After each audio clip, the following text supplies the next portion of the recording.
Hello guys, কেমন আছো তোমরা সবাই? আমি খুব ভালো আছি। তোমরা কেমন আছো?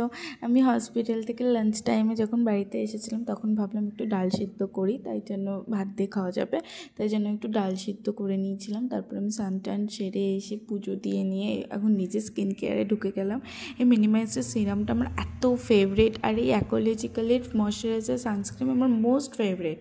তারপরে লাঞ্চে ছিল আজকে পেঁয়াজ কলি, ডাল সিদ্ধ আর ডিম ভাজা। তারপরে একটু চুল আঁচড়ে নিচ্ছিলাম, যেহেতু স্নান করে এসেছি। তারপরে রেডি হয়ে নিচ্ছিলাম যে আবার আমাকে হসপিটালে যেতে লাগবে। ওই মোটামুটি 1-1.5 ঘন্টার একটা রেস্ট নিয়ে তারপরে আবার ডিউটি যেতে লাগবে।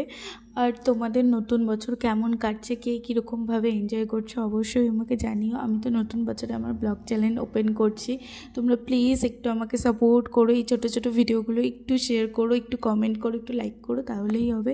আর যখন আমি লাঞ্চে গেছিলাম তখন দেখি 2জন সিভি দিয়ে গেছিলো, তো আমি আবার ওদের সিভিগুলো চেক করে নিচ্ছিলাম। তারপরে একটু ভাবলাম ডোরেমন দেখি, তারপরে ডোরেমন দেখে তারপরে চুলটা বেঁধে নিচ্ছিলাম। আর প্লিজ আমার ভিডিওটা লাইক কমেন্ট শেয়ার করে চলো, বাই বাই, সুস্থ থেকো।